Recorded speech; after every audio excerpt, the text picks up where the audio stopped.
In the tradition of Malcolm X, peace be unto you. I received a note from one of my listeners not long ago regarding reparations. She mentioned to me that there are two fairly well-known YouTubers who promote the idea that we should do politics to get reparations for slavery. And she was asking me whether or not I thought that that was a feasible method. First, to do politics, and then secondly, whether or not we can actually get reparations for slavery. I answered to her that for many decades, I have watched individuals and groups come and go. Many of them made the reparations argument. And I'm talking through the 60s and through the 70s and through the 80s and through the 90s and into the 21st century. They argued that descendants of slaves should get reparations for the labor that was exploited from their ancestors who worked on plantations in the United States, and of course, they worked against their free will. They were slaves. Those groups made the reparations argument either because they did not or do not understand the structure of the federal government, or two, they don't understand the nature of the people who run the federal government and its bureaucracies, or three, they use the reparations issue to grow a support base for themselves, when in fact they have a hidden religious or political agenda. And usually their long-term agenda is to monetize their group, to monetize their base, just as is done on YouTube. Why would they do that to you? Why would they do that or attempt to do that to us? Now, you may wonder that. That's a reasonable question. Some reasons they hide because they don't want you to know their true purposes. And they also know that by using the reparations argument, it will evoke immediate, angry, sentimental responses from many descendants of slaves, and that it will get them support from most descendants of slaves for their causes. After all, most people feel chills, literally feel chills, run up and down their spine at the thought of getting some money, especially poor people, especially the poorest of the poor, descendants of slaves. For me, the fact that we have anger, that we have collective sentiment for justice is understandable. We should have strong feelings about reparations. We should have those feelings because the reparations issue for us is a matter of justice. It is a matter of proportionate justice. We deserve to be awarded monetary damages for the wrongs committed against our ancestors, just as is the case with other people, other ethnic groups that have received monetary damages throughout the 20th century. However, we are faced with the pre-Civil War federal constitution, as well as Supreme Court decisions made during that time. At the inception of this nation, both the Constitution and Supreme Court decisions ran contrary to our present sentiment or sentiments for proportionate justice.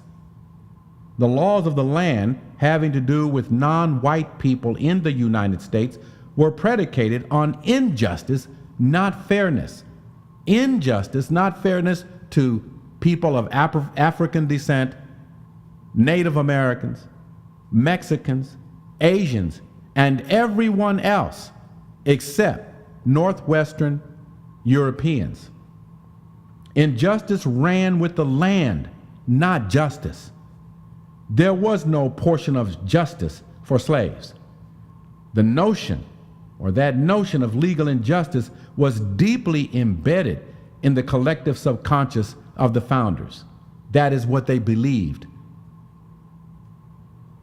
One of the sources of white supremacist notions of injustice espoused by people like Thomas Jefferson, Benjamin Franklin, James Madison, George Washington, and the like, comes from the Greek philosopher Aristotle. Aristotle wrote a book entitled Politics, and in that book he argued in favor of political injustice. He said, and I quote, "Justice is equality, but equality for those who are equal, not for all," end quote. So they believed that those who get wealth should be exclusively white males. When they get it should be all the time. How they get it should be solely determined by them. And where they get that wealth should be wherever they want to get it. Thus, the founders believed in the economic necessity of slavery, and they believed that Africans, or blacks as we are called, are borderline human beings.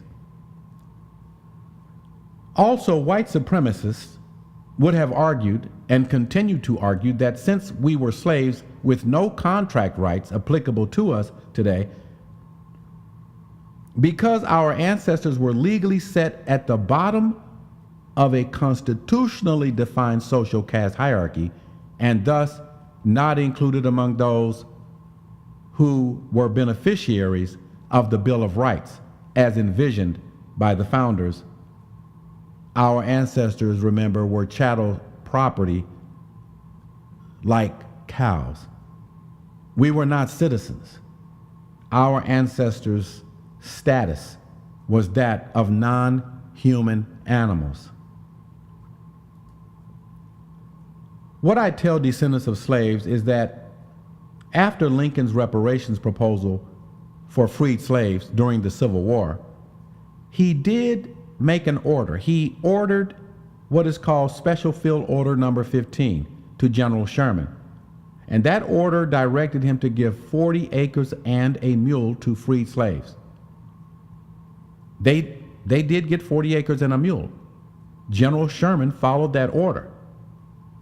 Lincoln also established or funded the Freedmen's Savings Bank. The idea of reparations for freed slaves after that started to fade. First, President Andrew Johnson rescinded Lincoln's field order to Sherman after the assassination of Lincoln. And two, President Rutherford B. Hayes later ended the Reconstruction era in about 1877. Thereafter, the Freedmen's Savings Bank was looted by white men in 1877.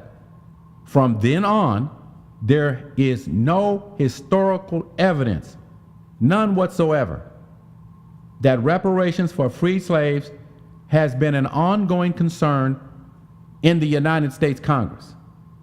Since then, the federal government has never been inclined to pay reparations to descendants of slaves. Now, some of you may know that Congressman John Conyers played around with the idea for decades. But John Conyers never wrote a bill. In fact, I can't think of one African American congresswoman or congressman who has ever written a bill that has made it to any committee that has then found its way on the desk of a president and signed into law. Now, Conyers used it as a carrot on a stick to garner black votes in his congressional district. Politicians do that all the time. Not even Ron Dellums, a much more radical congressman, promoted reparations for descendants of slaves. Right now in Congress, no one, not even the Black Caucus, has written a bill for reparations for descendants of slaves. And even if a bill for reparations had been written, it would have to make it through congressional committees. Then, and only after that, The Senate and House of Representatives would have to pass it with a 2/3 majority vote, respectively.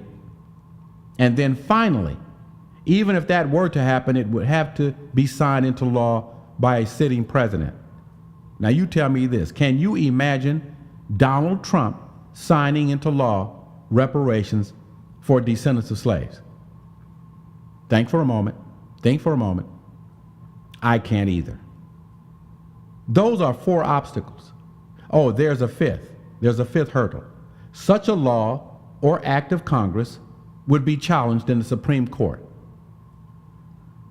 Now, I have concluded, based upon those facts and others, that it will never happen. Yes, I can hope for it. But the mechanics or process of government and white supremacists in government compel me to shake my head and face reality. You should question anyone who leads you around with the reparations carrot on a stick argument. Just ask them about the foregoing problems, which I have outlined to you. Then listen to them choke on their own words, because they are being dishonest. If they understand the structure and nature of government, and they don't want to tell you what their real motive is, and the real motive is to monetize you. I am Dr. Stephen Nur Ahmed. Peace be unto you.